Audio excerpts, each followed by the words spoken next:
कृष्ण हरे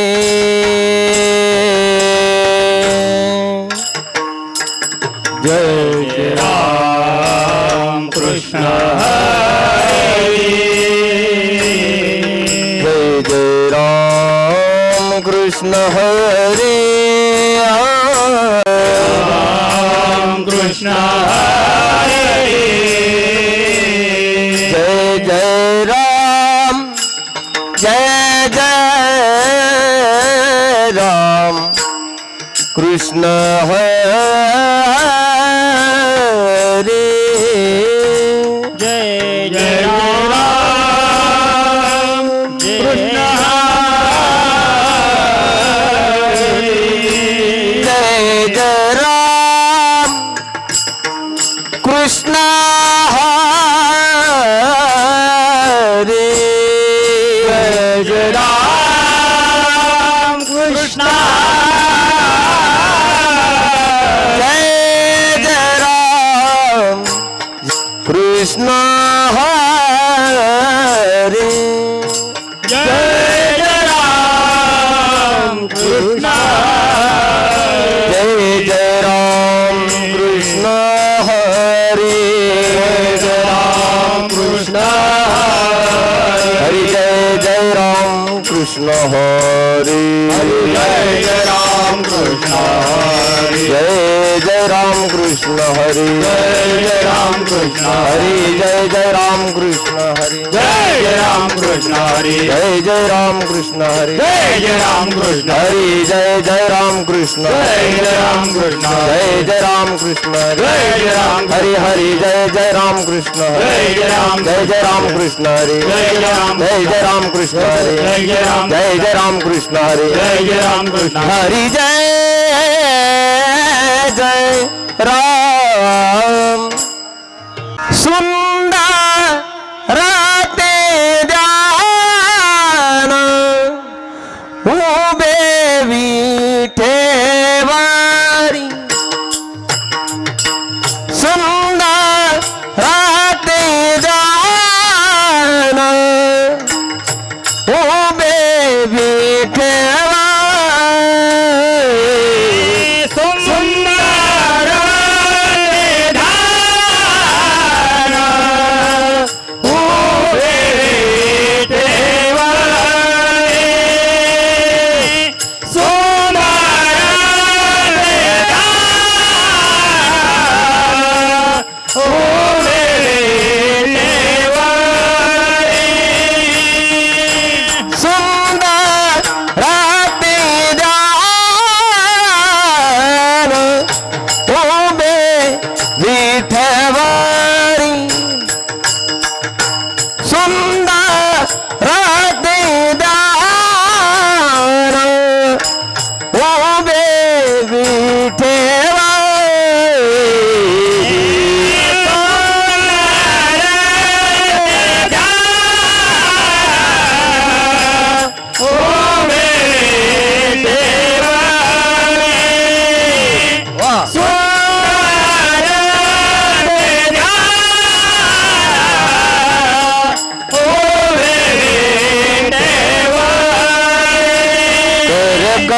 कठावरी ठेवोनिया कर कठावरी ठेवोनिया कर कठावरी ठेवोनिया कर कठावरी ठेवोनिया तुळसी हार गळा कासे पीतांबर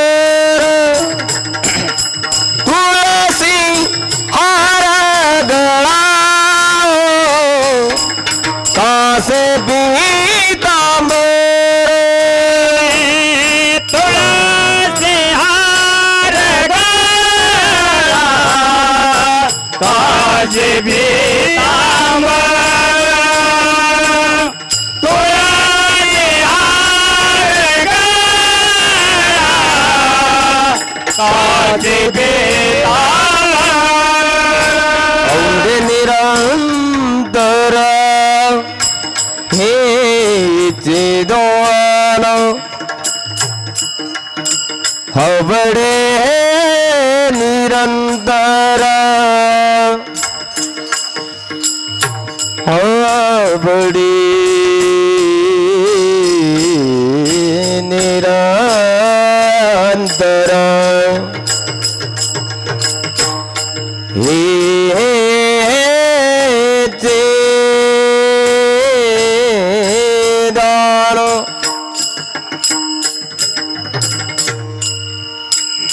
आवडे आवडे आवडे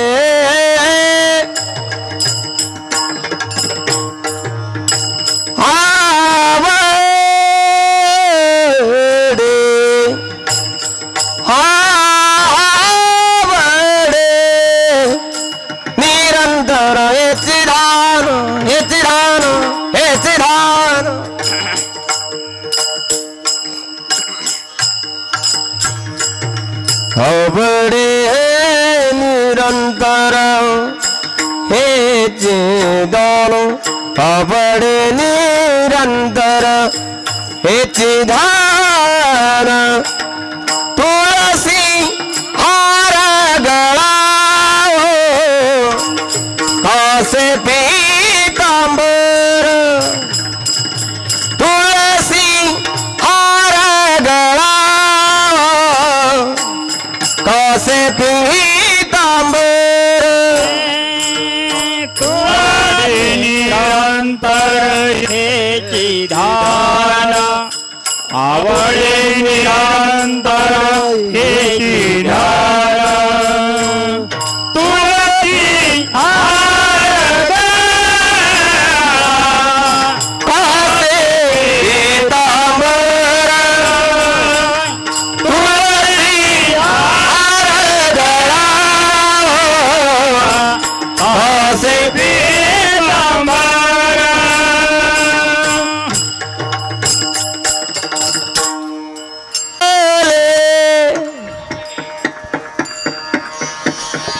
तळपती श्रावणी मकर कुंडले तळपती श्रावणी मकर कुंडले तळपती श्रावणी मकर कुंडले तळपती श्रावणी हे मकर कुंडले तळपती श्रावणी मकर कुंडले तळपती श्रावणी मकर कुंडले तळपती श्रावणी मकर कुंडले तळपती श्रावणी कंटिका शुभमणी विराजितो कंटिका शुभमणी विराजितो कंटिका सुहावणी विराजितो कंटिका सुहावणी विराजितो हे तुळसी हार गळा कासे पीतांबर तुळसी हार गळा कासे पीतांबर तुळशी हार गळा कासे पीतांबर तुळशी हार गळा कासे पीतांबर आवडे निरंतर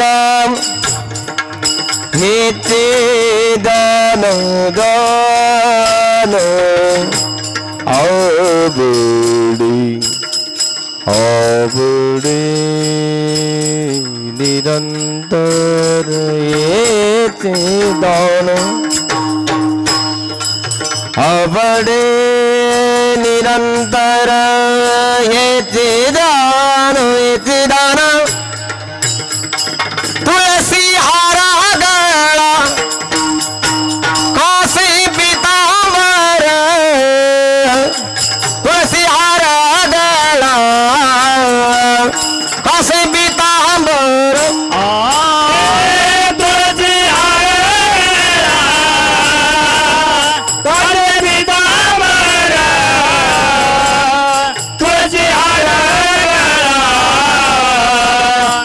माझे पितांबर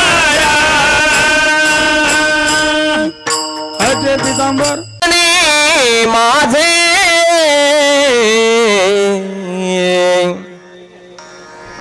हेची सर्व सुख हो तुका म्हणे माझे हेची सर्व सुख हो म्हणे माझे हे सर्व सुख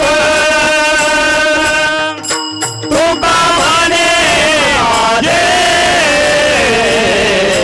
हे सर्व सुख म्हणे माझे तुका म्हणे माझे हेची सर्व सुख तुका म्हणे माझे हेची सर्व सुख तुका म्हणे माझे हे सर्व सुख तुका म्हणे माझे तुका म्हणे माझे हेची सर्व सुख पाहिना श्रीमुख आवडीने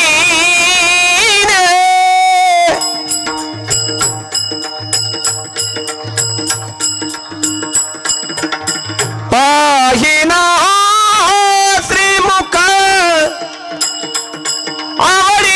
आवडीने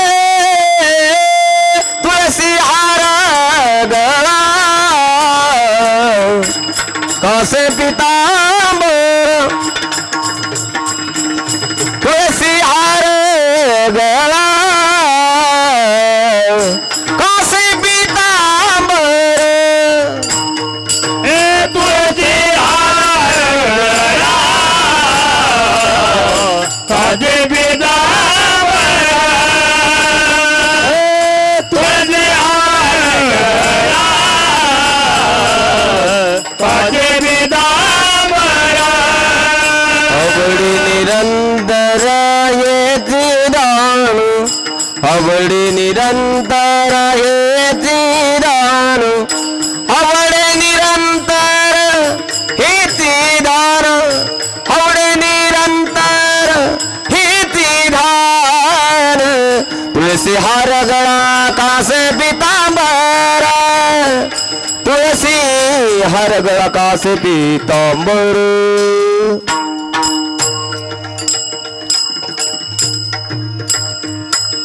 हो बारक माहे कुमार कुमार जय जय राम कृष्ण हरि जय जय राम कृष्ण हरि जय जय राम कृष्ण हरी हरि जय जय राम कृष्ण हरि जय जय राम कृष्ण हरी हरि जय जय राम कृष्ण हरि जय जय राम कृष्ण हरी जय जय राम कृष्ण हरि हरि जय जय राम कृष्ण हरि हरी जय जय राम कृष्ण हरि जय जय राम जय जय राम कृष्ण हरि जय जय राम हरि हरि जय जय राम कृष्ण हरि जय जय राम जय जय राम कृष्ण हरि जय जय राम जय जय राम कृष्ण हरि जय जय राम हरि हरि जय जय राम रूप पाहता लोचनी रूप पाहता लोचनी रूप बादलो जनी रूप बादलो जनी पाहता लोचनी रूप पाहता लोचनी रूप बादलो जनी रूप बादलो जनी सुख झाले वो साजनी सुख झाले वो साजनी साजनी हा विठ्ठल भैरवा हा विठ्ठल भैरवा सुख झाले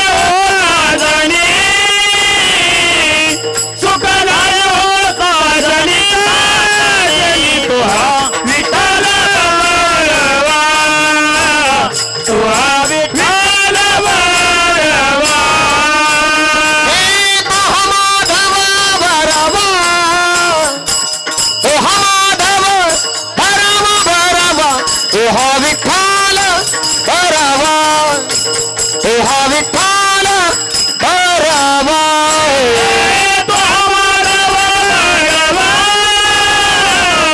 तो माधव भैरवा, विठ्ठल भैरवा, तो विठ्ठल भैरवा. बहुता सुकृताची जोडी बहुता सुकृताची जोडी बहुधा सुकृताची जोडी, बहुधा सुकृताची जोडी. हे म्हणून विठ्ठली आवडी म्हणून विठ्ठली आवडी आवडी तो हा विठ्ठल भरवा विठ्ठल भरवा ए म्हणून विठ्ठली आवडी, म्हणून विठ्ठली आवडी, आवडी तो विठ्ठल भैरवा, तो विठ्ठल भैरवा. सर्वा सुखाचे आगर सर्व सुखाचे आगर सर्व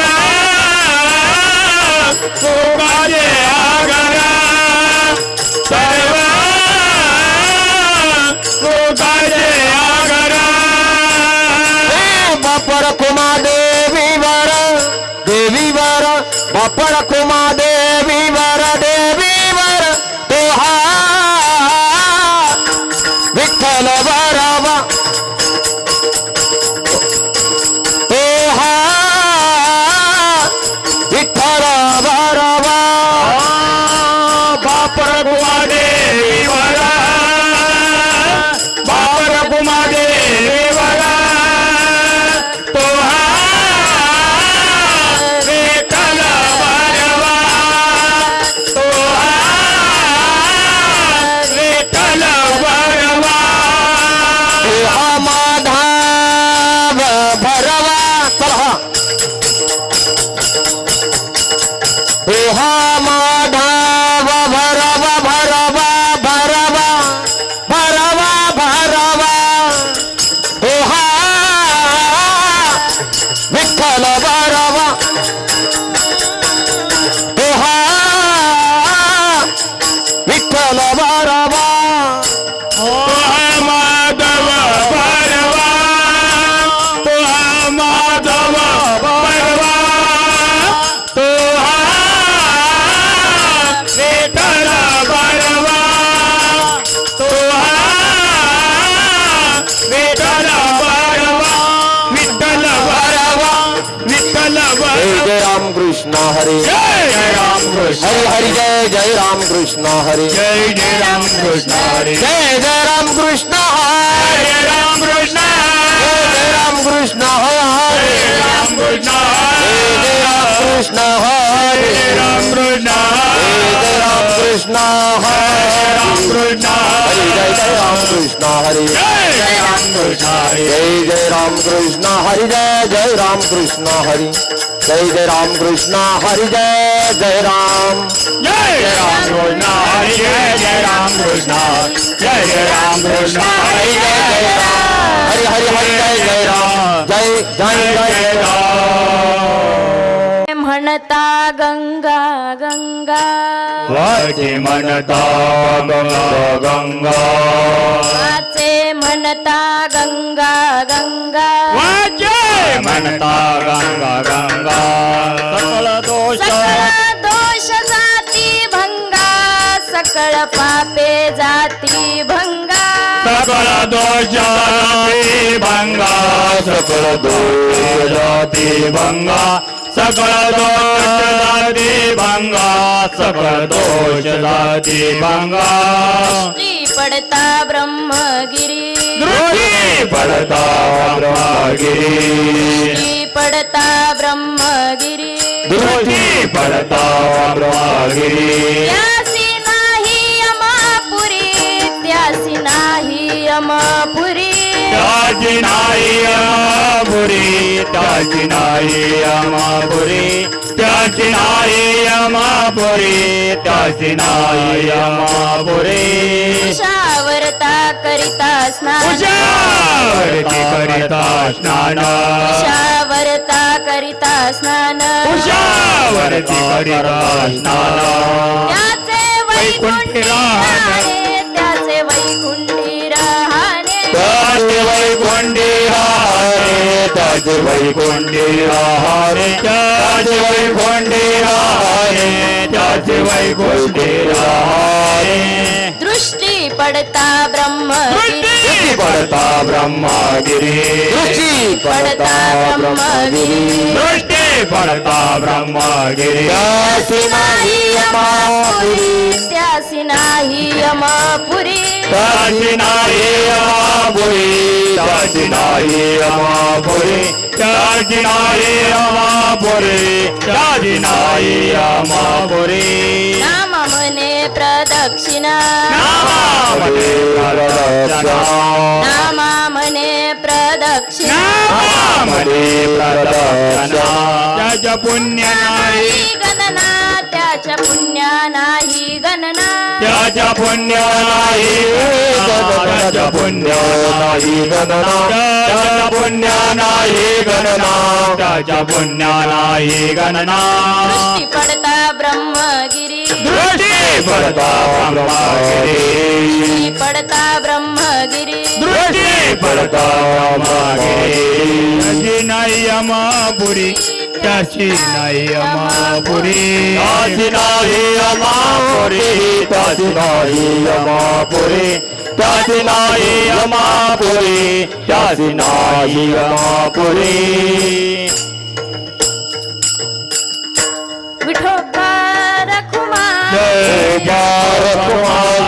विठोबार कुमार जय जय ठोबार कुमार जय ठोबार कुमार जय विठोबार कुमार बार कुमार जय विठोबार कुमार ठोबार कुमाई ठोबार कुमाई ठोबार जय जय जय ठोबार कुमाई ठोबार कुमार ठोबार कुमाई ठोबार जय जय ठोबार कुमाई ठोबार कुमार ठोबार कुमाई ठोबार कुमार विठोबा रखुमाई ठोबार कुमार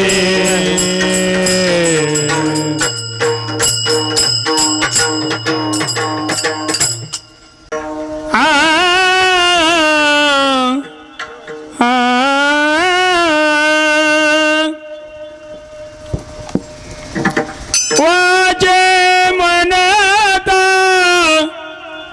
गंगा गंगा वाचे मनता गंगा गंगा वाचे मनाता गंगा गंगा वाचे मनाता गंगा गंगा वाचे मनता गंगा गंगा वाचे मनता गंगा गंगा वाचे मनाता गंगा गंगा वाचे मनाता गंगा गंगा सकळे दोष जाती भंगा सकळे दोष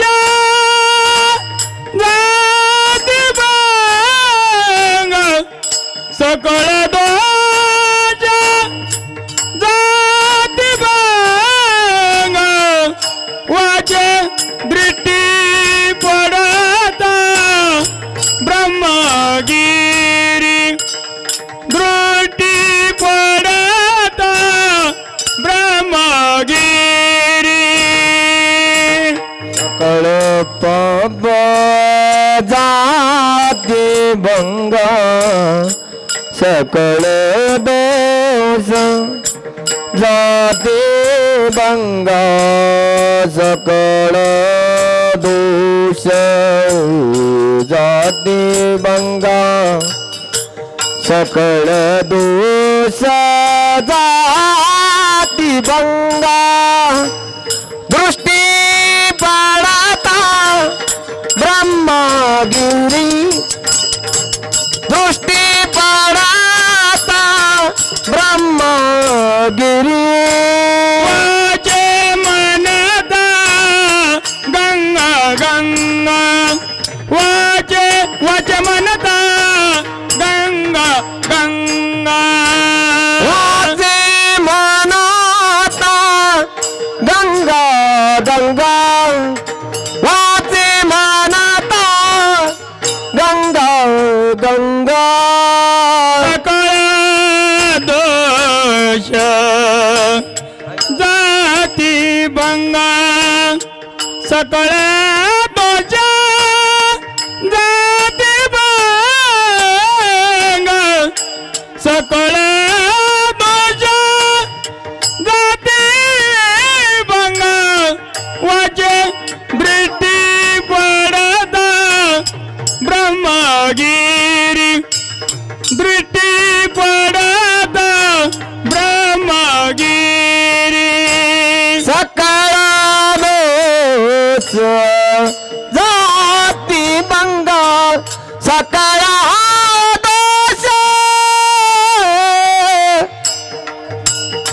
सकळ दोष जाती बंगा सकळ दोष सकळ दोष जाती बंगा दृष्टी पाडता ब्रह्मगिरी दृष्टी पाडता ब्रह्मगिरी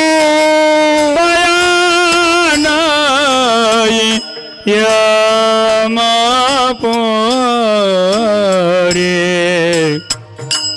यमपुरे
यम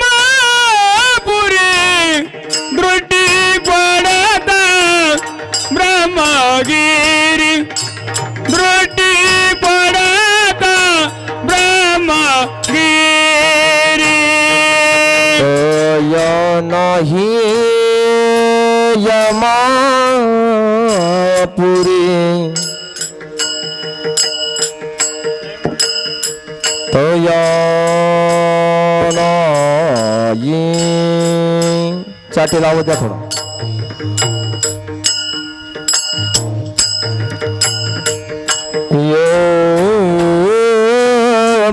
यमापुरी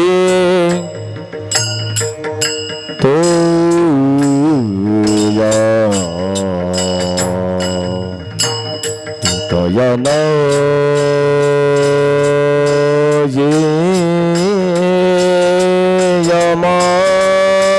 यमापुरी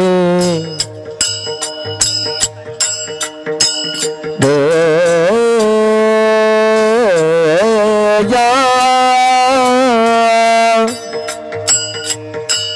दया नाही यमापुरी यमापुरी दया नाही दया नाही यमा यमा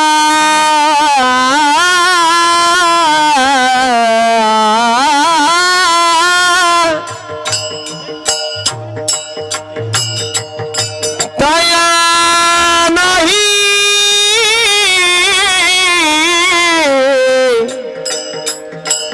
दया नाही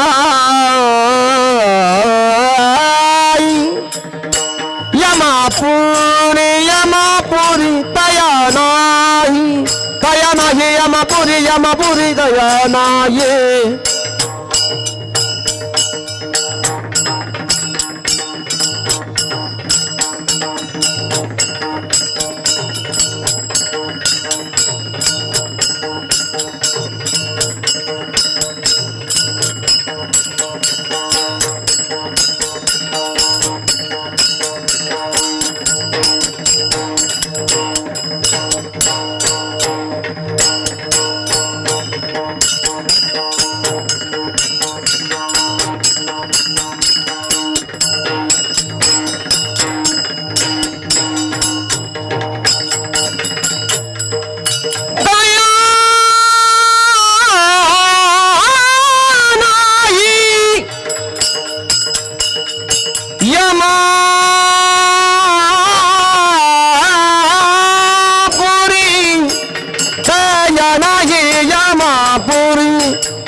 समाधिस्थ मूर्तिं भजे ज्ञानदे पांडुरंगाकार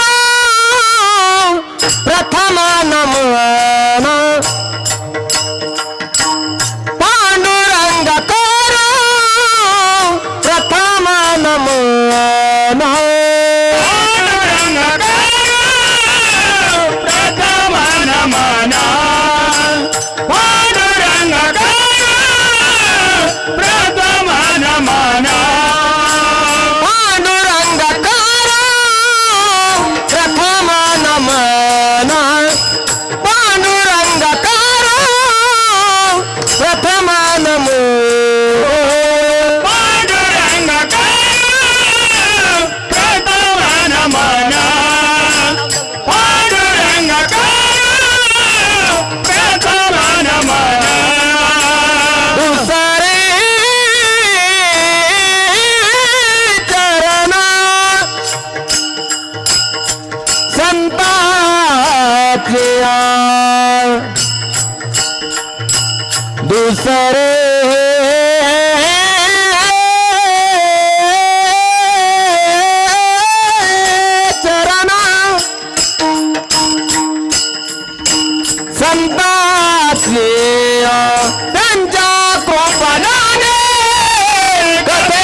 नाथ मन मन दुसरे चरण संतांचिया त्यांच्या कृपादाने कथेचा विस्तारू बाबाजी सद्गुरुदास तुका ऐगिरी नंदिनी नंदित मेदिनी विश्व विनोदिनी नंदिनुते गिरिवर विंध्य शिरोदिनी वासिनी विष्णु विलासिनी जिष्णुनुते भगवती हे शिती कंठ कुटुंबिनी भूरी कृते जय जय हे महिषासुर मरदिनी रम्य कपरदिनी शैलसुते रम्य कपरदिनी शैलसुते रम्य कपरदिनी शैलसुते जटाटवी गलज्जल प्रवाह पावित स्थले गलेवलंब्य लंबितंबुजंग तुंग मालिकं डमड्डमड्डमन्निनाद वर्वयं चकार चंग तांडवं तनोत्तु न शिव शिवम्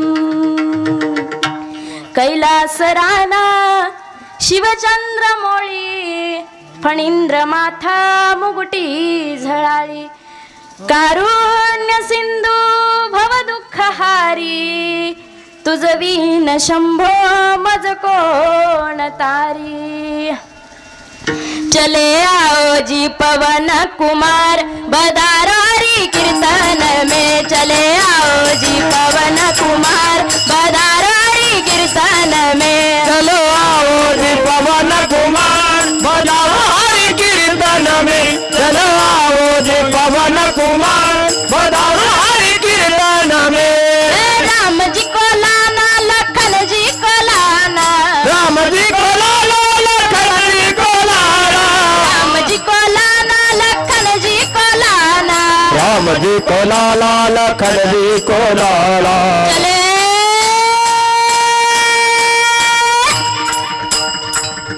चले आओ जी पवन कुमार बदारी कीर्तन में चले आओ जी पवन कुमार बदारी कीर्तन में चले आओ जी पवन कुमार बदारी कीर्तन में चले आओ जी पवन कुमार बदारी कीर्तन में हे दुख भंजन मारुती नंदन हे दुख भंजन मारुती नंदन सुनलो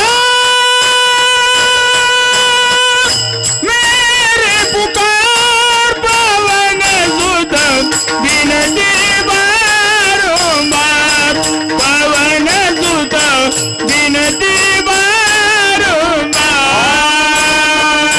दुख भाजन मारुती नंदन हे दुख भाजन मारुती नंदन सुनलो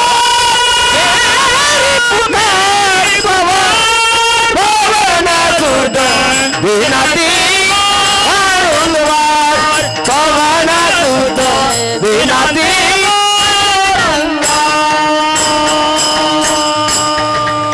बारंबार वाचे म्हणता गंगा गंगा सकळ दोष जाती भंगा किंवा सकळ पापे जाती भंगा दृष्टी पडता ब्रह्मगिरी त्यासी नाही यमपुरी कुशावरती करिता स्नान त्याचे वैकुंठी राहणे नामा म्हणे प्रदक्षिणा त्याच्या पुण्या नाही गणना प्रस्तुत प्राप्त प्रसंगी प्राप्त स्थळी प्राप्त ठिकाणी कीर्तनरूपी सेवेकरिता निवडलेला अभंग ज्या समाजानं त्यांचा अभंग थोडी प्रस्तावना गोंधळली नामदेव महाराजांचा अभंग आज सेवेकरिता निवडला पहा भगवंताचे अतिशय लाडके लढीवाळ प्रेमळ असणारे भक्त ज्यांच्या हातून भगवंताने दूध प्राशन करावं नवे नवे नैवेद्य ग्रहण करावा असे असणारे संत श्रेष्ठ नामदेव महाराज यांचा अभंग सेवेकरिता निवडला पहा अभंगामध्ये नामदेव महाराजांनी फार सुंदर सोप्या पद्धतीमध्ये सांगितलंय की वाचे म्हणता गंगा गंगा सकळ दोष जाती भंगा नामस्मरणाचं महत्त्व या अभंगामध्ये सांगितलंय पण कुणाचं नामस्मरण तीर्थाला गेलं पाहिजे हे जसं खरं आहे तीर्थाला गेलं पाहिजे हे जसं खरं आहे तसं तीर्थामध्ये तीर्थ जर आपल्याला करता आलं नाही तर त्या तीर्थाचं नुसतं नामस्मरण जरी केलं तरी सुद्धा आपला उद्धार आहे हे या अभंगामध्ये सांगितलंय वाचे म्हणता गंगा गंगा सकळ दोष जाती गंगा जर तुम्हाला जर दुसरीकडे तीर्थाला जायला जमत नसेल पण किमान आपल्या महाराष्ट्रामध्ये नाशिक जिल्ह्यामध्ये जे तीर्थक्षेत्र आहे त्या तीर्थक्षेत्रामध्ये ब्रह्मगिरी पर्वत आहे. त्या ब्रह्मगिरी पर्वतावरती आपली दृष्टी जरी पडली, नजर जरी पडली, तर नजर पडली असताना आपले पाप त्या ठिकाणी निघून जातात. पण कधी दृष्टीसुद्धा भावपूर्वक पडावी बरं, नाही तर भावबळे आकळे एरवी ना कळे, कधी कधी यातलं काहीच ना कळे. तशी आमची गत. असो, तिथं जर दृष्टी पडली तर आमचं पाप त्या ठिकाणी निवारण होतं. एवढंच काय, त्याच्या खाली आल्याच्या नंतर जे तीर्थ आहे त्या तीर्थाचं नाव कुशावर्ती तीर्थ. त्या कुशावर्तीमध्ये जर स्नान केलं असताना त्या स्नानाचं पुण्य जे सांगितलंय त्याचे वैकुंठी राहणे. जर वैकुंठामध्ये राहायचं असेल तर तिथं स्नान केलं पाहिजे. पण स्नान करत असताना मनामध्ये भाव पाहिजे. हा भाव जर मनामध्ये असेल तरच त्या ठिकाणी आपली सद्गती आहे, तरच तीर्थ केलेला उपयोग आहे. मग नामदेव महाराज पुढे शेवटच्या चरणामध्ये सांगतात की तुम्ही जर त्या ब्रह्मगिरी पर्वताला प्रदक्षिणा घातली तर तुमच्या पुण्याची गणना होऊ शकत नाही. जर पुण्य गोळा करायचं असेल कुणाला पुण्य, तर अगदी भावपूर्वक एकदा त्या पर्वताला प्रदक्षिणा घातली पाहिजे. जर त्या पर्वताला, त्या ब्रह्मगिरीला एकदा प्रदक्षिणा घातली की त्याच्या पुण्या नाही गणना. हा झाला अभंगाचा वाक्यात अर्थ. नामदेव महाराजांनी ज्या पद्धतीत सांगितलं त्याच पद्धतीत मी तुमच्या समोर मांडला, पण विस्तृत स्वरूपात आपण पुढे पाहणार आहोत. पण त्या अगोदर अल्पसा परिहार द्यायचा, तो म्हणजे असा की तुम्ही आम्ही सर्वजण या ठिकाणी कशासाठी जमलोय, कशा निमित्ताने जमलोय, तुम्हाला आणि मला सर्वांना ज्ञात आहे. आज काय आहे? गंगा पूजन अर्थात माऊंद. हे माऊंद कुणी कुणी केलं, कसं केलं? सकळ संतांनी सुद्धा माऊंद केलं बरं. वारकरी संप्रदायामध्ये पहिलं माऊंद नाथ संप्रदायामध्ये केलं गेलं. त्यानंतर माऊलींनी आणि नामदेव महाराजांनी दुसरं माऊंद या ठिकाणी केलं आणि तिसरं माऊंद आपण सगळे करतोय. पहा, हे जे काही माऊंद आहे, हे माऊंद का केलं जातं हे तर मी पुढं सांगणारच आहे. पण त्याची प्रस्तावना सांगत असताना जे आमचे कोणी मावशी काका, माझे मावशी काका, मामा मामी म्हटलं तर थोडा गोळ होईल. चारी धामाची यात्रा या ठिकाणी करून आले आणि ती यात्रा केल्याच्या नंतर कोणत्याही गोष्टीचं उद्यापन केल्याशिवाय त्या गोष्टीची पूर्तता होत नाही. त्याच पद्धतीत आज हे उद्यापन, आणि त्या उद्यापनानिमित्त, माऊंद्यानिमित्त, गंगापूजनानिमित्त तुम्ही आम्ही सर्वजण या ठिकाणी जमलो. आलेल्या भाविक भक्तांचे, सर्व पाहुणे मंडळींचे मनस्वी आभार व्यक्त करते. कारण सर्वच जण आपलेत. पहा, आणि सेवेला आरंभ करते. विठ्ठला विठ्ठला विठ्ठला विठ्ठला विठ्ठला विठ्ठला विठ्ठला विठ्ठला. खरं तर तीर्थ का केलं पाहिजे, तीर्थाचं महत्त्व काय? खरं तर तीर्थाला जावं माणसाने, पण कधी? जोपर्यंत हातपाय चांगले तोपर्यंत माणसानं गेलं पाहिजे महाराज. हातपाय धडधाकट आहेत तोपर्यंत गेलं पाहिजे, नाहीतर आहे तोपर्यंत शेवटपर्यंत संसारामध्ये माणूस गुंतून राहतो. आणि शेवटपर्यंत संसारातून माणसाला सुटका मिळत, अगदी टेकले तरी माणसाला संसाराची हाव सुटत. 5-5 मजले बांधतात तरी गच काढून ठेवतात महाराज. आणि खरं तर भगवंतानी फक्त अन्न वस्त्र निवारा एवढी मूलभूत गरज घालून दिलेली आहे. आपण पसारा करून बसतो सगळ्याचा, आणि हा पसारा केल्यामुळे आपल्या आयुष्याचा पसारा वाढत जातो. वाढावे संतान गृही व्हावे धन धान्य, एवढी हवा आपली संसारामध्ये असते. आणि संसारामध्ये हाव वाढत गेली की कसली तीर्थयात्रा आणि कशाचं काय. तीर्थयात्रा म्हणजे काय हेच माहीत नाही. आपण जर एखाद्याला म्हणलो ना, ते गेले देवाला चारी धामाला, त्यांना तेवढेच काम आहेत. आपण म्हणून मोकळं होतो महाराज. पण उद्धाराची ज्याला तळमळे ती व्यक्ती तीर्थाच्या ठिकाणी पळत असते महाराज. संसारातून वेळ काढला पाहिजे परमार्थासाठी. फार काही वेळ लागत नाही महाराज, नाही तर आयुष्य असं होऊन जातं. आयुष्य गेले वायावीन थोर झाली नागवन, आता धाव धाव करी काय पाहतो सहरी. पुढे तुकोबाराय सांगतात, माझे तुझी याची गती नाकी तोंडी गेली माती. तरी सुद्धा संसारामध्ये जागी येत नाही. मन वाव घेऊ नेदी बुडवू पाहे भव नदी. भवनदीमध्ये हे मन आम्हाला आमचं बुडवतंय. बुडवून या संसारामध्ये आमचं पार मरण गेलंय महाराज, तरी आम्हाला संसार सोडायची इच्छा होत नाही महाराज. माया माणसाला घालून दिली, म्हणून या मायेला मोकळं करून आपल्याला तीर्थाला गेलं पाहिजे. तुम्ही पहा, तीर्थयात्रा सगळ्या संतांनी केली बरं.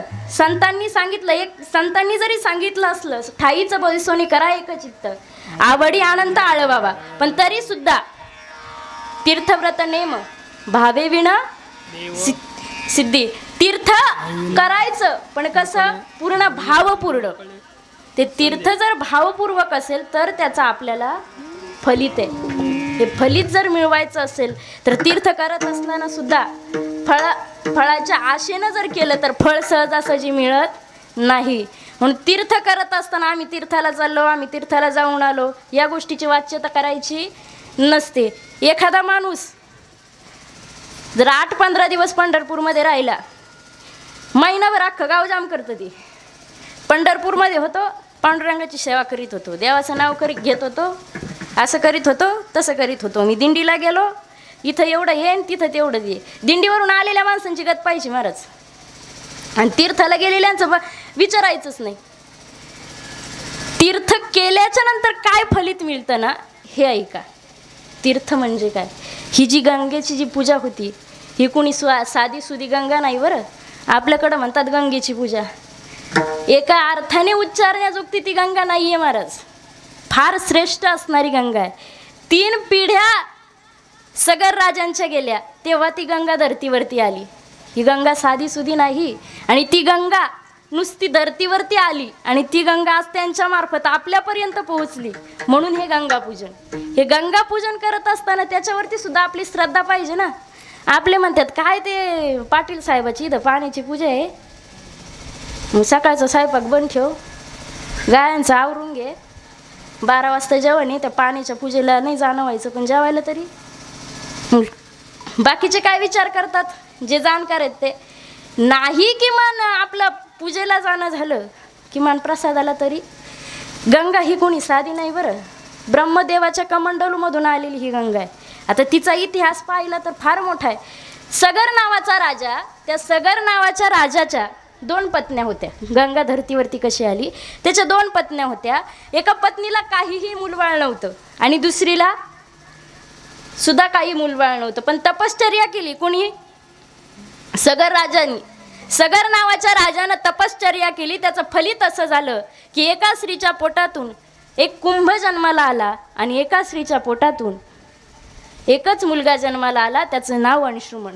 हे जे काही एका स्त्रीच्या पोटातून मांसाचा गोळा निर्माण झाला होता, त्या मांसाच्या गोळ्याचे 60,000 रागाच्या भरात तिनं तुकडे केले. आता ते तुकडे का केले तर आपल्याकडे काय आमोशा पुणवाला जन्मलेले असतात असे, काय बाई काय तिच्या उदरी जन्माला आलं, नुसता मांसाचा गोळा, असं कसं पाप घेऊन जन्माला आली, आणि त्यांनी दुसरी करायची ना. हे पाहायला मिळतं महाराज, आपल्याला अजूनही पाहायला मिळतं कलियुगामध्ये. तसं तेव्हाही होतं. मग त्या सगर नावाच्या राजानं विचार केला की 60,000 तुकडे केलेत, करायचं काय. पण कृपा होती, तपाचं फळीत असं झालं की ते 60,000 जे मांसाचे गोळे रागाच्या भरात केले होते, ते 60,000 गोळे जिवंत झाले, लहानाचे मोठे झाले. ते 60,000 पुत्र एका बाजूला होते आणि एक अंशुमन राजा दुसऱ्या बाजूला होते.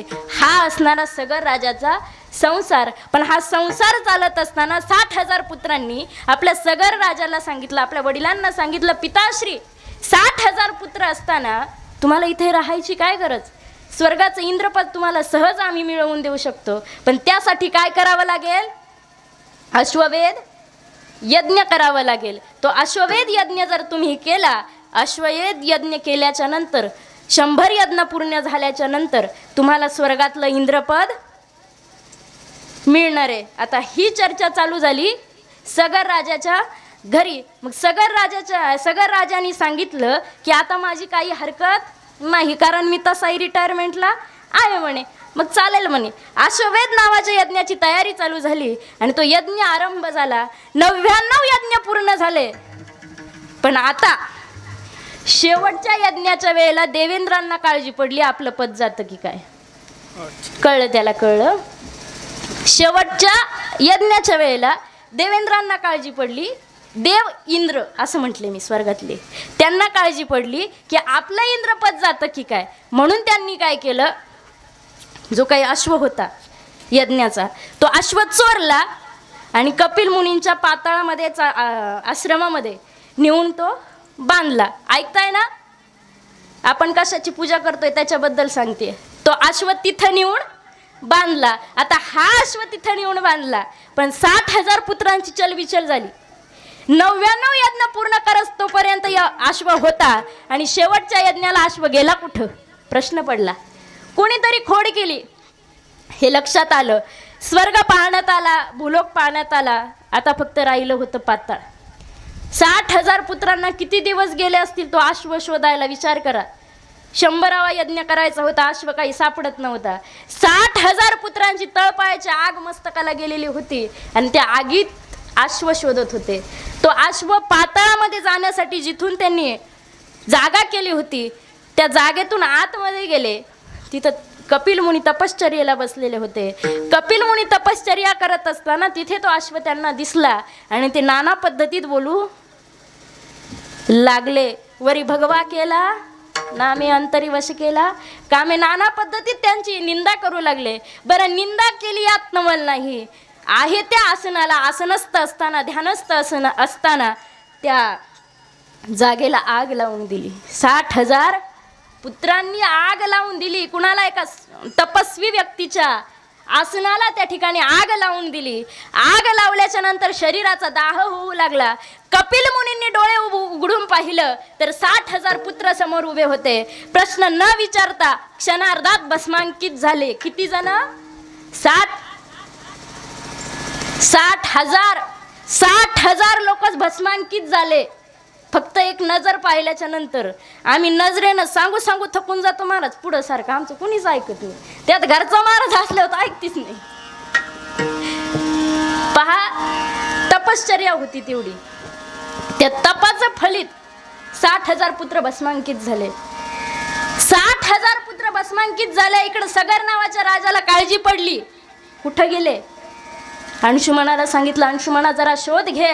अंशुमन राजे शोध घेत असताना स्वर्ग पाहिला, भूलोक पाहिला, पाताळामध्ये ज्यावेळेला तिथून गेले तर 60,000 ढिगारे त्या ठिकाणी दिसले. गरुडानं सांगितलं, इथं ही जी काही 60,000 पुत्र दिसत आहेत ही तुमची भावंड आहेत. या भावंडांनी एका साधूचा, कपिल मुनींचा छळ केला. छळ केल्या कारणानं त्यांना त्या साधूंनी क्षणार्धात भस्मांकित करून टाकलं. तेवढ्यात कपिल मुनी तिथे पोहोचले. कपिल मुनींनी सांगितलं की बाबा, तुझी 60,000 पुत्र फार मदोन्मत्त झालेली होती, उद्धट होती तुझी 60,000 भावंड, म्हणून ते भस्मांकित झाले. अहंकार झाला होता त्यांना, त्यांच्या यज्ञाचा अहंकार झाला होता त्यांना इंद्रपद मिळण्याचा. त्या अहंकारामध्ये ते जळून भस्मांकित झाले. मी काहीही केलं नाही. बरं, भस्मांकित झाले यात नवल नाही. 60,000 पूर्वजांना तुझ्या कधीच मुक्ती मिळणार नाही. शाप कुणाचा होता? एका साधूचा. हा शाप ऐकल्याच्या नंतर अंशुमन राजे पायाशी गेले. कपिल मुनींच्या पायाशी गेलेले अंशुमन राजा विनंती करतायत, साधूचं अंतकरण दयाळू असतं, मयाळू असतं, आमच्यावरती दया करा, माझ्यावरती दया करा, माझ्या 60,000 पूर्वजांना मुक्ती मिळेल असा एखादा मार्ग मला सांगा. कपिल मुनींनी सांगितलं, मार्ग एवढा सोपा नाही गडे, मार्ग सोपा नाही. मार्ग सोपा असता तर नक्कीच सांगितला असता, पण तरी सुद्धा अंशुमन राजांनी सांगितलं, कसाही असू द्या मार्ग, मला तो सांगा. का तर माझ्या पूर्वजांना मुक्ती मिळाली पाहिजे, नाहीतर येणारी पिढी सुद्धा आमची भस्मांकित होईल. हे ऐकल्याच्या नंतर दया आली कपिल मुनींना आणि उद्धाराचा मार्ग सांगितला. ब्रह्मदेवाच्या कमंडलूमध्ये जी गंगा आहे, ती गंगा जर धर्तीवरती यांच्या आवर्ती येऊन वाहिली तरच यांचा उद्धार त्या ठिकाणी होईल, अन्यथा यांचा उद्धार होऊ शकत नाही. ती गंगा धर्तीवरती कशी आणायची प्रश्न पडला. गंगा धर्तीवर आणणं एवढं सोपं नव्हतं महाराज. गंगा धर्तीवर आणायची म्हणून तपाला बसले. कोण? आम्ही दोघंच ना. अंशुमन राजे तपाला बसले. लक्ष द्या थोडं, म्हणजे कळत, थोडं बोलत बी चला. अंशुमन राजे तपाला बसले. अंशुमन राजे तपाला बसल्याच्या नंतर त्यांचा अख्खी हयात सरून गेली. संपला देह ठेवला त्यांनी. देह ठेवल्याच्या नंतर दुसरे राजे आले, ते दिलीप राजे. त्या दिलीप राजांनी सुद्धा अख्खं आयुष्य तपश्चर्या केली, अख्खं आयुष्य तपश्चर्या व्यर्थ गेली, पुण्य कमी पडलं. आणि शेवटी तपश्चर्या केली ती भगीरथ राजांनी. भगीरथ राजाचं अख्खं आयुष्य संपत आलं. शेवटी उतारवयामध्ये ज्या वेळेला भगीरथ राजे झोपलेले होते, पहाटेच्या समयास एक पांढरं शुभ्र वस्त्र नेसलेली स्त्री, सुंदर अगदी नितळ पाण्यासारखी दिसणारी स्त्री त्यांच्या स्वप्नामध्ये आली. आणि स्वप्नामध्ये येऊन तिनं सांगितलं की भगीरथा, मी गंगा आहे. गेले 3 पिढ्यांपासून तपश्चर्या तुमच्या घरामध्ये माझी चालू आहे. काहीतरी मोठं कार्य माझ्या हातून आहे, म्हणून माझी तुम्ही वाट आतुरतेने पाहताय. पण वाट पाहत असताना माझा आवेग इतका असेल की मी भूतलावरती जर आले तर माझा आवेग तुम्हाला सांभाळणार नाही. कृपया करून अशी एखादी व्यक्ती शोधा, असं एखादं कुणीतरी शोधा की तो माझा आवेग आवरू शकेल. हे ऐकल्याच्या नंतर पुन्हा भगीरथ राजे निद्रिस्त झाले. निद्रिस्त असताना अचानक उठून बसले. घडलेलं स्वप्न सत्यात उतरलेलं त्यांना दिसत होतं. पुन्हा कपिल मुनींकडे गेले. साधूला कधीही सहजासहजी देह ठेवता येत नाही. कपिल मुनींकडे गेले. कपिल मुनींना विचारलं की काय करायचं. कपिल मुनींनी सांगितलं, तू महादेवांची आराधना कर. महादेवांची आराधना सुरू केली, कारण महादेव म्हणजे सगळ्यात भोळं दैवत. हे महादेव म्हणजे सगळ्यात भोळं दैवत असं म्हटलं जातं. पण महादेवाने इतकं हुशार माणूस कोणीच नाही बरं. त्यांनी सगळं वाटून दिलं, फक्त राम स्वतःकडं ठेवलंय. अख्ख्या आयुष्याचं सार त्यांच्याकडं ठेवलं. त्या महादेवांचं नामस्मरण तू कर, त्यांना प्रसन्न कर, आणि मग ते गंगेला प्रकट करतील. महादेवांची तपश्चर्या सुरू झाली. तपाला ज्या वेळेला भगीरथ राजे बसले, भगीरथ राजांनी महादेवांना प्रसन्न करून घेतलं. प्रसन्न केलेले महादेव त्यांना सांगतायत की काय काम आहे माझ्याकडे, असं कोणतं काम माझ्याकडे आहे म्हणून तुम्ही मला या ठिकाणी बोलवलंय. सांगण्यात आलं की 60,000 पूर्वजांचा उद्धार करायचा आहे, म्हणून त्या ठिकाणी तुमची आम्हाला गरज आहे. ती गंगा जी काही धर्तीवर येणार आहे, तिचा आवेग तुम्हाला आवरायचा आहे. तिला तुमच्या जटेमध्ये धारण करावं लागेल आणि मग तिला मुक्त करावं लागेल. जर ती मुक्त झाली तरच त्या ठिकाणी माझ्या 60,000 पूर्वजांची मुक्ती त्या ठिकाणी होईल. हे ऐकलं महादेवांनी. महादेव म्हणाले ठीक आहे चालेल. प्रसन्न झालेले होते महादेव. पण त्याच्यानंतर काही दिवसांनी गंगा महादेवांच्या जटेमध्ये आली. कोण? महादेवांच्या जटेमध्ये गंगा आली. गंगा जटेमध्ये बसली. डोक्यावरती गंगा बसली आणि ती गंगा काही खाली यायला तयार नव्हती. तेव्हापासून प्रथा पडली महाराज, बाई डोक्यावर बसली की खाली तरी कळत नाही महाराज. नाही कळलं? बाई डोक्यावर बसली की खाली उतरत नाही. ती गंगा महादेवांच्या डोक्यावरती बसली. तिला अहंकार झाला, देवादिदेव महादेवांच्या मस्तकावरती मी धारण झाले, आता मला काही कुणाची गरज. विसरून गेली की 60,000 पूर्वजांचा उद्धार करायचा आहे. पण रागाच्या भरात महादेवांनी जटा आपटल्या आणि ती जटा कुठे आपटल्या? कुठे आपटल्या? मी पुढे येऊ का? त्या जटा त्या ठिकाणी आपटल्या गेल्या त्र्यंबकेश्वर या ठिकाणी. तिथून ती गंगा मुक्त झाली. 60,000 पूर्वजांच्या मागे ती गेली. तिथून ती 60,000 पूर्वज मुक्त झाले. मला तुम्हाला हे सांगायचं होतं की ज्या गंगेला मावशीन काका मामा मामी जाऊन आले, ती गंगा स्वर्गातून आलेली आहे. बरं, ती स्वर्गातून आली त्यातही ती आपल्या दारात आली, म्हणून हा सगळा खटाटोप. आता याचे गंगा भागीरथी स्नान जे करीती, गंगा भागीरथी स्नान जे करीती, गंगा भागीरथी स्नान जे करीती, गंगा भागीरथी स्नान जे करी. ज्यांचे उद्धरती पूर्वजा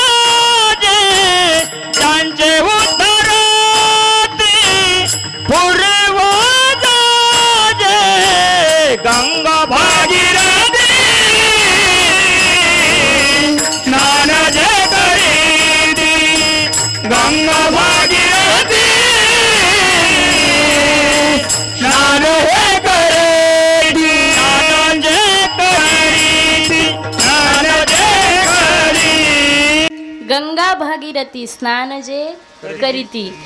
गंगे आणि भागीरथी मध्ये आता गंगा आणि भागीरथ हे नाव का पडलं हे तरी कळलं असेल ना. हर हर गंगे, गंगा भागीरथी का म्हणतो एवढं जरी कळलं तरी बस झालं. भगीरथ नाव काय गंगेला सहजासहजी लागलेलं नाही महाराज. गोदावरी, यमुना, सरस्वती, कावेरी हे जे काही नद्यांचे प्रकार आहेत ही सगळी एकच गंगा आहे. पण तिचा आवेग जसा जसा बदलत गेला, जशी गरज समाजाला पडली, लोकांना जशी गरज पडली त्या पद्धतीत तिचा नामोल्लेख बदलला. जिथं जिथं ही गंगा आहे तिथं तिथं त्या ठिकाणी हे कुटुंब आपल्या सर्वांसाठी गंगा तिथून इथं घेऊन आलं. त्या गंगेची आज इथं पूजा. खरं तर सांगायला आनंद या ठिकाणी वाटतो. काहींना खरं तर या तीर्थाचं महत्त्वच माहीत नाही महाराज. का गेलं पाहिजे?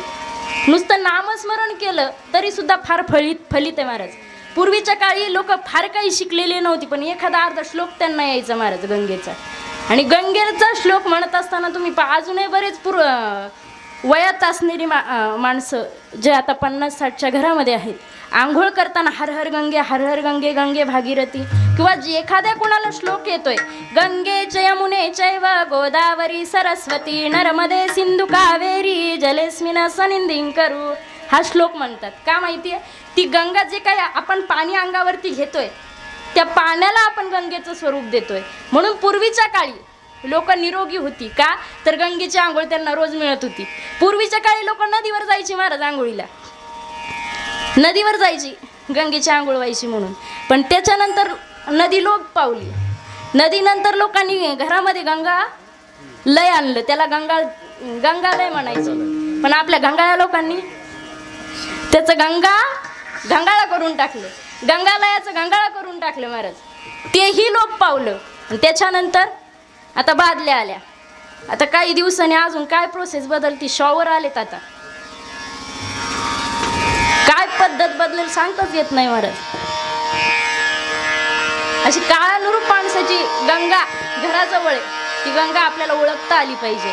पाण्याला सुद्धा आपल्याला स्वरूप देता आलं पाहिजे. नुसतं कसंही कोणत्याही स्वरूपातलं पाणी असलं ते पाणी अंगावरती घेताना जर हर हर गंगे म्हटलं तरी सुद्धा आपलं गंगेचं स्नान झाल्यात जमाय.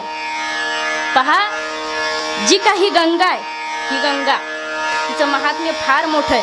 पुन्हा पुन्हा पुन्हा पुन्हा तेच सांगते. याचा अर्थ असा नाही का मला काही दुसरं येत नाही. पहा,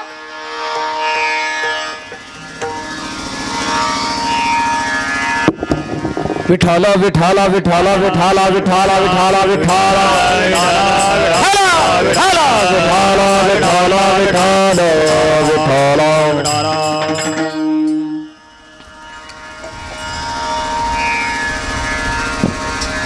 गंगा ही सांगायची होती मला, आणि ती कशी आली ही मी तुमच्यापर्यंत पोहोचवली. पण ही पोहोचवल्याच्या नंतर सगळ्यात महत्त्वाचा प्रश्न मी तुमच्यासमोर मगाशी मांडला होता की आपल्याकडे बरेच जण गेल्याच्या नंतर, खरं तर तो मुद्दा इथं मांडायचा नाहीये पण डोक्यात राहून जाईल माझ्या, की आपल्याकडं हस्ती बरेच जण त्र्यंबकेश्वरला घेऊन जातं, कुणी गोदावरीला नेतं, कुणी तांब्याला. का नेतं त्याचं कारण माहीत झालं का? एवढं सांगितलं. त्याचं शेवटचं उत्तर एवढंच होतं की ती गंगा आहे, ती 60,000 पुत्रांचा उद्धार करू शकते. ती गंगा आपला का उद्धार करू शकत नाही? म्हणून त्या ठिकाणी आपल्या हस्ती गंगेत नेल्या जातात. नाही तर याने नेल्या त्याने नेल्या म्हणून आपण नेतो. पहा, आता थोडं लक्ष द्या. वाचे म्हणता गंगा गंगा, नुसतं गंगा गंगा मुखानं जरी म्हटलं, जरा तीर्थाला जाता येत नाही त्यानं मुखानं गंगा गंगा जरी म्हटलं तरी सुद्धा नामदेव महाराज सांगतात की त्याचा पापाचं काय होतं हे पहिल्या चरणामध्ये.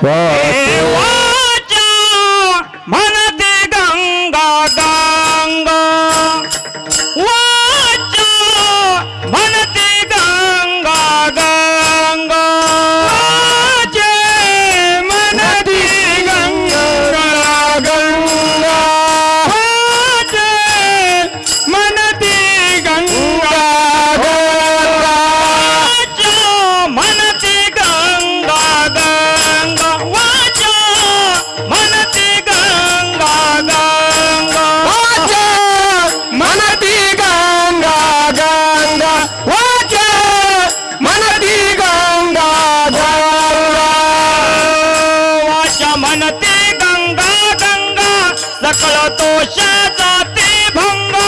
वाचा, म्हणती गंगा गंगा सकळ दोष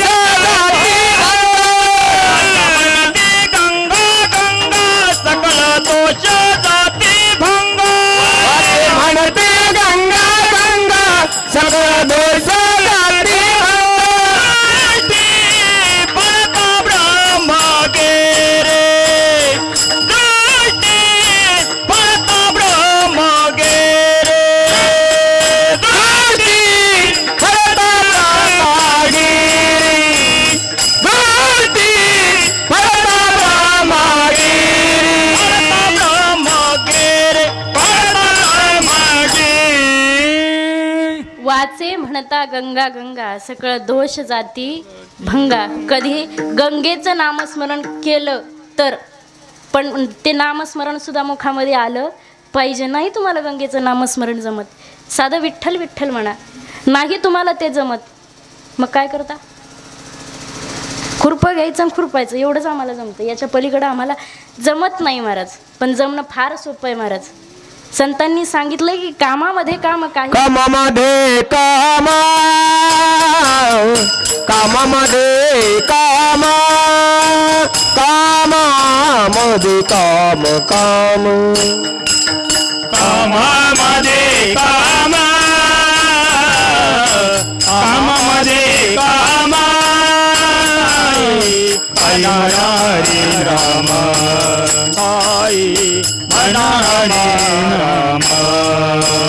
काही म्हणा राम राम, काही म्हणा राम राम, कामामध्ये काम, कामामध्ये काम, कामामध्ये काम, कामामध्ये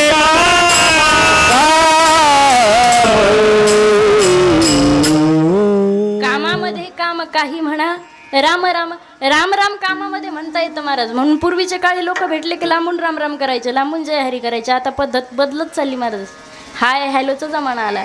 पण पहा, नामस्मरण फार महत्त्वाचं आहे आपल्या जीवनामध्ये. मग ते नामस्मरण तुम्ही कोणत्याही पद्धतीत करा. रागात जरी केलं तरी ते नामस्मरण देवापर्यंत पोहोचतं. भांडत जरी केलं तरी सुद्धा ते नामस्मरण कोणापर्यंत पोहोचतं? देवापर्यंत पोहोचतं महाराज. जनाबाईंचं जर आयुष्य पाहू गेलो तर जनाबाईंचं निम्म आयुष्य नामस्मरणात आहे. काही अभंग जनाबाईंचे आपल्याला पाहायला मिळतात भांडताना. पुण्यवंत पाताळ लोकी नेला, दरिद्री तो भाग्यवंत केला. जनाबाई हे धुंद झाला तुझा दरबार, झाला तुझा दरबार, धुंद झाला तुझा दरबार, झाला तुझा दरबार, धुंद झाला तुझा दरबार, झाला तुझा दरबार, धुंद झाला तुझा दरबार, झाला तुझा दरबार. पुण्यवंत पाताळ लोकी नेला, पाताळ लोकी नेला, स्वर्गाचा बहुमान वाढवेला, बहुमान वाढविला, कीर्तिवानाचा मान केला, झाला तुझा दरबार, धुंद झाला तुझा दरबार, झाला तुझा दरबार, झाला तुझा दरबार. पुण्यवंत पाताळ लोकी नेला, दरिद्री तो भाग्यवंत केला, धुंद झाला तुझा दरबार. धुंद आहे तुझा दरबार. काय खरं आहे तुझ्या दरबारामध्ये? चोरट्याला बहुमान देतो, कीर्तिवानाचा अपमान करतो, कीर्तिवानाचं बाळ मारतो, बळीराजाला पाताळात घालतो. काय खरं आहे तुझं? आणि तरी सुद्धा तुला संत मानतात, संत तुझं नामस्मरण करतात. आणि तूही किती वेळा कामधंदे सोडितो, त्यांच्या घरी बसतो. हे मी सांगत नाही, जनाबाई म्हणतात. झाड लोट करी जनी, केर भरी चक्र पाणी, पाटी घेऊन शिरी, नेवनिया टाकी दुरी, ऐसा भक्ती सी भूलला, नीच कामे करू लागला. एवढं नीच काम भगवंतानी करावं, एवढं नीच काम भगवंतानी करावं. चोखोबरायांच्या पत्नीचं बाळंत पण देवानी केलं. एवढी कामं भगवंत करतो. पण कधी भाव असेल तर जर भाव नसेल तर मग वेगळं होतं महाराज. देव आपल्याकडे डोकून सुद्धा पाहत नाही. पण संतांकडे भाव होता. या भावपूर्वक अंतकरणामुळे देवाच्या घरामध्ये भांडणं लागायची महाराज. लोक भांडणं लागायची म्हटल्यावर माझ्या पाहायला लागले महाराज. भांडणं लागायची म्हटल्यावर भांडणं देवाच्याही घरात होतात, पण देवाच्या घरातली भांडणं दिसून येत नाही महाराज, पण संतांना समजतात. एका कवीनं फार सुंदर लिहिलं ना, ते कोणत्या संतांनी लिहिलंय, पण ते लिहिलेलं असताना आनंद या गोष्टीचा वाटतो की त्या कवीनं लिहित असताना त्याचे सगळ्या संत मांदियाळीचे चरित्र त्याचे पाठ आहेत, म्हणून त्यांनी ते लिहिलंय. फार सुंदर लिहिलंय त्यांनी. सावळ्या हरी ऐक रे तरी काय झालं रुसायला. संत मांदियाळी सांगते भक्तजन देवाला, अरे रखुमाईला काय झालं जरा पहा. सावळ्या हरी ऐक रे तरी काय झालं रुसायला. रखुमाई रुसली कोपऱ्यात बसली चला जाऊ पुसायला. रखुमाई रुसली कोपऱ्यात बसली चला जाऊ पुसायला. रखुमाई रुसली चला जाऊ रुसायला. रखुमाई रुसली कोपऱ्यात बसली चला जाऊ पुसायला. रखुमाई म्हणते फुगवून निघाल भक्तांच्या चालीवर तुमचा हाताल. रखुमाई म्हणते फुगवून निघाल भक्तांच्या चालीवर तुमचा हाताल. त्या भक्ता घरी काय ठेवलं, त्या भक्ता घरी काय ठेवलं उठ सुट घुसायला. त्या भक्ता घरी काय ठेवलं उठ सुट घुसायला. रखुमाई रुसली कोपऱ्यात बसली चला जाऊ पुसायला. रखुमाई रुसली कोपऱ्यात बसली चला जाऊ पुसायला. चला जाऊ पुसायला. तो एक वेडा तुकोबावानी त्यानं कुठं लिहिली 4-2 गाणी. तो एक वेडा तुकोबावानी त्यानं कुठं लिहिली 4-2 गाणी. एवढ्यासाठी काय विमान दडायचा उठ सुट बसायला. एवढ्यासाठी काय विमान दडायचा उठ सुट बसायला. रखुमाई रुसली कोपऱ्यात बसली चला जाऊ पुसायला. रखुमाई बसली कोपऱ्यात बसली चला जाऊ रुसायला. कोणती तुमची जणी का बनी तिची कशी केली वेणी पाणी. कोणती तुमची जणी का बनी तिची कशी केली वेणी पाणी. दळण कांडण करून गेला लुगडी धुवायला. दळण कांडण करून गेला लुगडी धुवायला. रखुमाई रुसली कोपऱ्यात बसली चला जाऊ पुसायला. रखुमाई बसली कोपऱ्यात बसली चला जाऊ पुसायला. उगाल चंदन हरकत नाही एकनाथ तसं कुणी परका नाही. उगाल चंदन हरकत नाही एकनाथ तसं कुणी परका नाही. पानक्या बनून तिथंच राहिला. पानक्या बनून तिथंच राहिला पाणी भरायला. पानक्या बनून तिथंच राहिला पाणी भरायला. रखुमाई रुसली कोपऱ्यात बसली चला जाऊ पुसायला. रखुमाई बसली कोपऱ्यात बसली चला जाऊ पुसायला. रखुमाई पुसायला चला जाऊ पुसायला. कोणावरून रुसली? संतांवरून रुसली. मग भगवंत म्हणू लागले जरा तुम्हीच विचारून घ्या तिला काय झालंय. मग संतांना सांगू लागली सदैव दुसऱ्याच्या घरी राहतो म्हणे. काय करायचं काय म्हणे मी. ज्या सुखा कारणे देव वेडावला. देव वैकुंठ सोडोनी संत सदनी राहिला. सदैव भक्तांच्या घरी राहायचा, भक्तांच्या घरी कामं करायचा. भक्तांच्या घरी असणार हा परमात्मा भक्तांच्या घरी काम करत असताना तिलाही थोडं वाईट वाटायचं. बरं वाईट वाटायचं, तिला असं वाटायचं की त्यांनीच आपल्याला भेटायला यावं, त्यांनीच आपल्याला मान सन्मान द्यावा असं रखुमाईला वाटायचं. आणि असं वाटत असताना ज्यावेळेला संत पंढरीमध्ये जायचे त्यावेळेला संतांकडे जर पाहिलं कुणी रखुमाईनी आषाढी वारीच्या वेळेस, तर आषाढी वारीच्या वेळेस तिलाच तिचं लाजिरवाणी होतं. का तर ज्या वेळेला पहाटेची पंचारती घेऊन रखुमाई पुढे जाते त्यावेळेला तिला कळत नाही की नक्की देव कोणता ओवाळू कोणाला. हे लाजली गमाये आता कोणावा वाळू, आता कोणावा वाळू. जिकडे बाहे तिकडे, जिकडे बाहे तिकडे आता कोणावा वाळू, आता कोणावर वाळू. जिकडे बाहे तिकडे, जिकडे बाहे तिकडे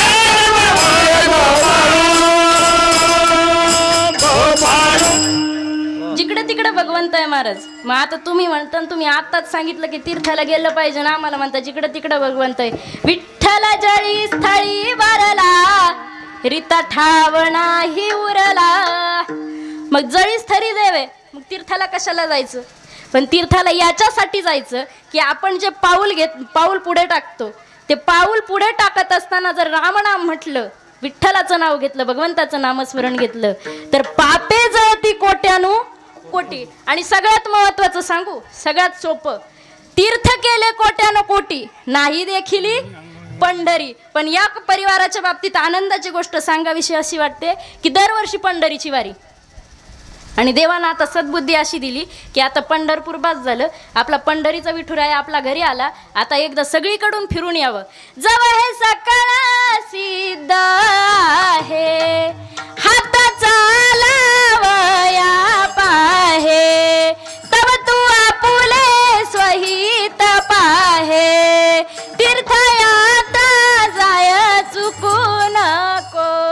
आपलं स्वहित आपण पाहिलं पाहिजे, तीर्थयात्रेला गेलं पाहिजे महाराज. पण तीर्थाला जात असताना सुद्धा तीर्थव्रती भाव धरी रे करुणा, तीर्थव्रती भाव धरी रे करुणा, तीर्थवरती भाव धरी रे करुणा, तीर्थवरती भाव धरी रे करुणा, तीर्थवरती भाव धरी रे करुणा, तीर्थवरती भाव धरी रे करुणा, तीर्थवरती भाव धरी रे करुणा, तीर्थवरती भाव धरी रे करुणा.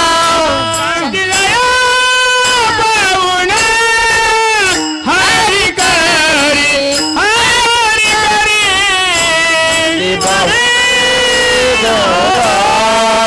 हरी करे, हरी करे.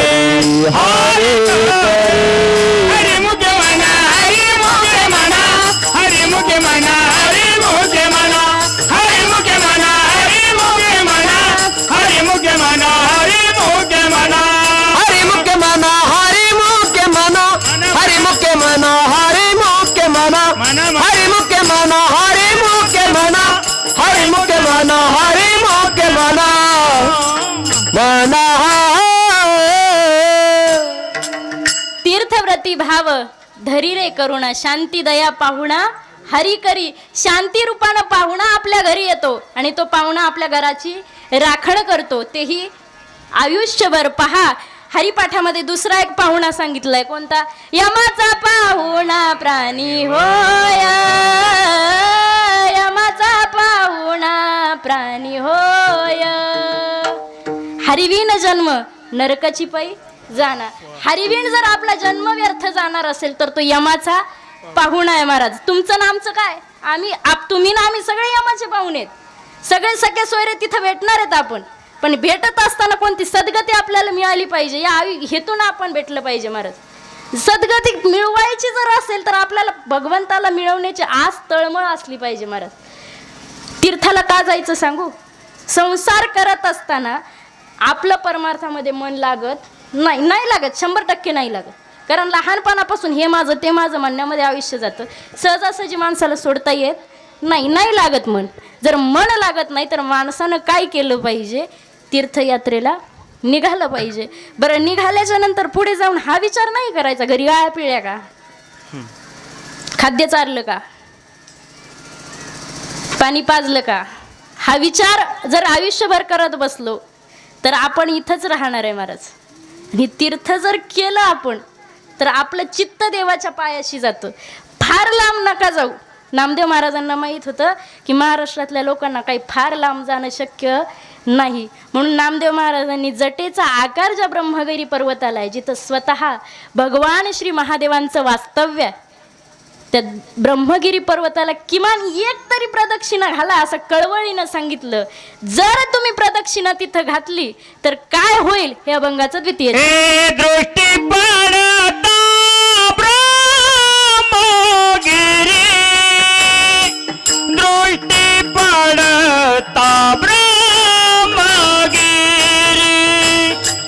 दृष्टी पडता ब्रह्मगिरी,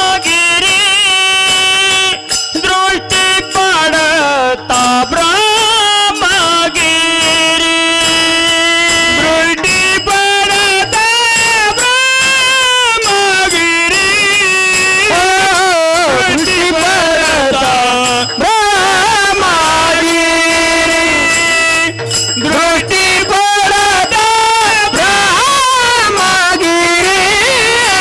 दृष्टी पडता ब्रह्मगिरी, दृष्टी पडता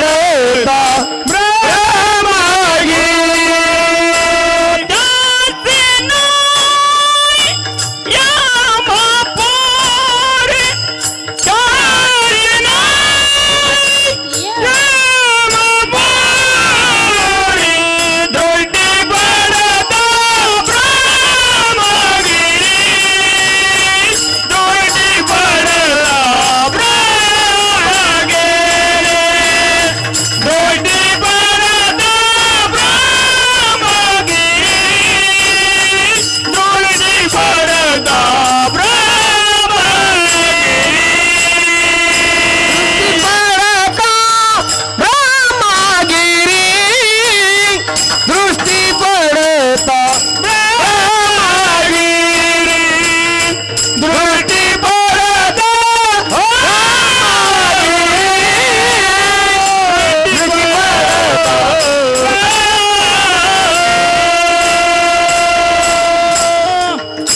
ब्रह्मगिरी.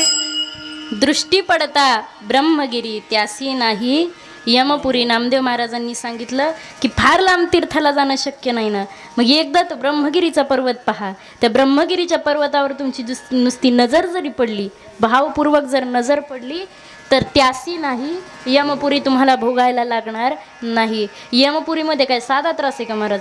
सांगाल कधीतरी पुन्हा योग आल्यावर. यमपुरीमध्ये फार त्रास आहे महाराज, पण आपल्याला ब्रह्मगिरीलाही जाणं शक्य नाही महाराज. मग करायचं काय? संतांनी सगळ्यात सोपं सोपं सोपं सोपं करून साधन सांगितलंय महाराज. नामसंकीर्तन साधन पै सोपे जळतील जळतील पापे जन्मांतरीचे, जळतील पापे जन्मांतरीचे, जळतील पापे जन्मांतरीचे, जळतील पापे जन्मांतरीचे.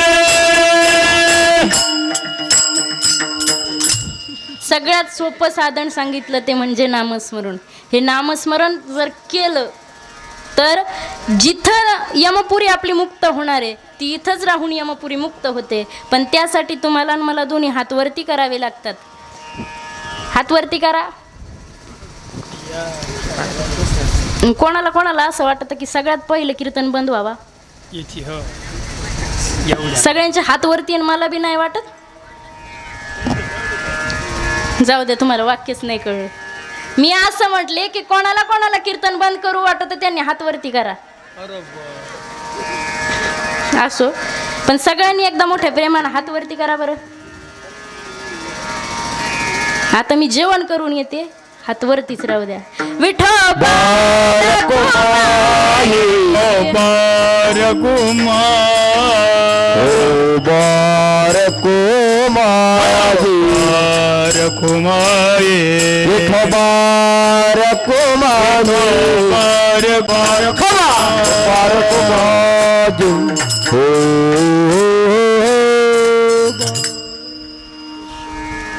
वाचे म्हणता गंगा गंगा सकळ पापे जाती भंगा, किंवा सकळ दोष जाती भंगा.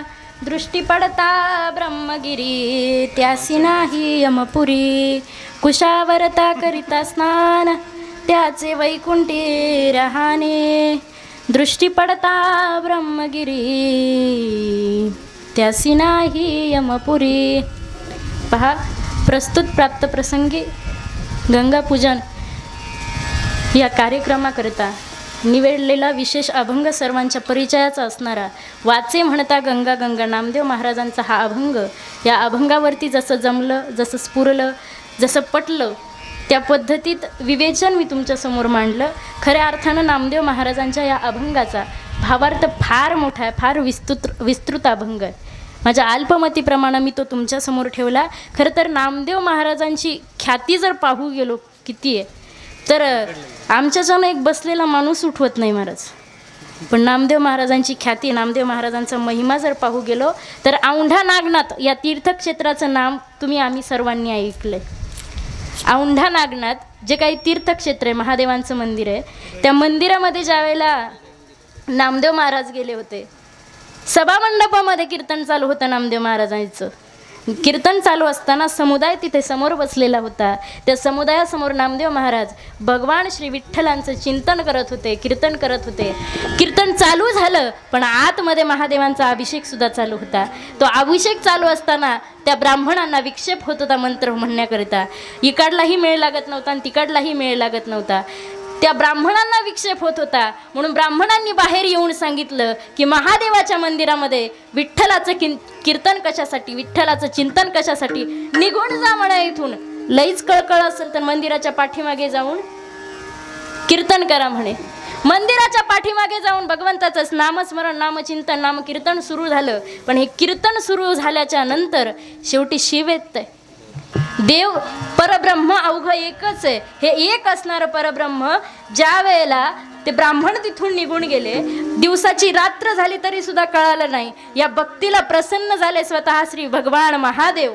प्रसन्न झालेल्या महादेवांनी देऊळ फिरवलं. फिरविले देऊळ जगा माझी ख्याती, फिरविले देऊळ जगा माझी ख्याती, नामदेवाची दूध प्याला हो, नामदेवाची दूध प्याला प्याला. फिरविले देऊळ जगा माझी ख्याती, नामदेवा हाती दूध प्याला. महाराजांनी देऊळ फिरवलं. महाराज देऊळ इतिहासातली पहिली क्रांती आहे की देऊळ फिरवलं गेलं. एकमेव महादेवांचं मंदिर असं की त्याचं पश्चिमेला तोंड आहे औंढा नागनाथमध्ये. त्या नामदेव महाराजांचा अभंग आज सेवेकरिता निवडला होता. नामदेव महाराजांच्या या अभंगामध्ये नामदेव महाराज आपल्याला सगळ्यात सोपं तीर्थ सांगतायत आणि त्या तीर्थामध्ये 2 चरणं आपण पाहिली. त्या 3ऱ्या चरणामध्ये नामदेव महाराज सांगतात की जे खाली आल्याच्या नंतर कुशावरती तीर्थ आहे, त्या तीर्थामध्ये आल्याच्या नंतर जर स्नान केलं तर त्याचं वैकुंठामध्ये राहणं सदैव होऊन जातं आणि वैकुंठामध्ये जर राहिलं तर पुन्हा यायला मार्ग राहत नाही. पण कुशावरती स्नान केल्याच्या नंतर जो काही ब्रह्मगिरी पर्वत आहे त्याला जर प्रदक्षिणा घातली तर शेवटी काय होतं, प्रदक्षिणा नामामने प्रदक्षिणा नामामने प्रदक्षिणा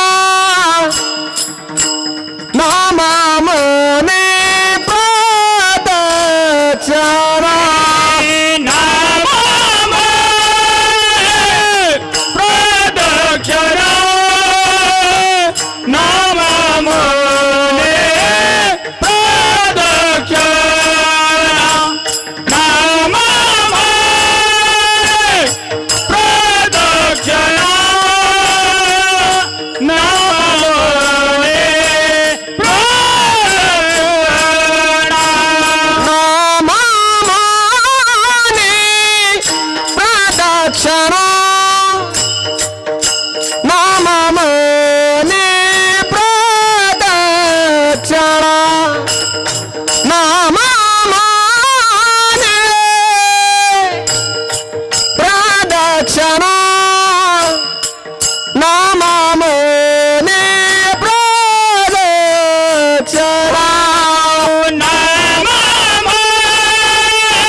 पुण्याची गणना त्याची नाही पुण्याची गणना दृष्टी पडता ब्रह्मगिरी दृष्टी पडता ब्रह्मगिरी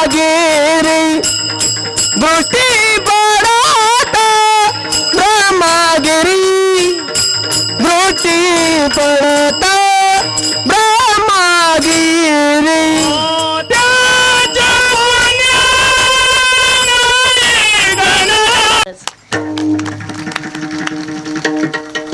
ज्या वेळेला केदारनाथ मध्ये ते होते 2 मिनिटं घेते फक्त की अगदी जीव मुठीत घेऊन ते केदारनाथ मधून बाहेर आले ओढून केदारनाथ मधून त्यांनी बाकीचे ग्रहस्थ काढले आज त्यांच्या टीममधल्या त्यांच्या समवेत गेलेल्या ज्या काही महिला होत्या त्यांनी घोड्या खाडून ओढून काढल्या महाराज पूर्वी असं म्हणायचे की माणूस काशीला गेला की गेला म्हणून सोडून द्यायचे परत येईल सांगता येत नाही ही भीती मनामध्ये होती पण त्यांनी खाली उतरताना शब्द देवावरती दिला की तुझ्या दारी आलोय घरी पाठवायचं की नाही हे तुझ्या हाती राहिलं आहे तसे सुखरूप घरी आले टीममधले सगळे घाबरलेले होते हे दोघं फोटो काढत फिरत होते हा आनंद त्यांनी तीर्थयात्रेचा घेतला म्हणून त्यांचे हे मनस्वी आभार आणि सेवेला पूर्णविराम ज्ञानेश्वरा माऊली ज्ञानराज माऊली जय ज्ञानेश्वर माऊली ज्ञानराज जय ज्ञानेश्वर माऊली ज्ञानराज माऊली तुकाराम माऊली ज्ञानराज माऊली तुकाराम विठ्ठल जय जय विठ्ठल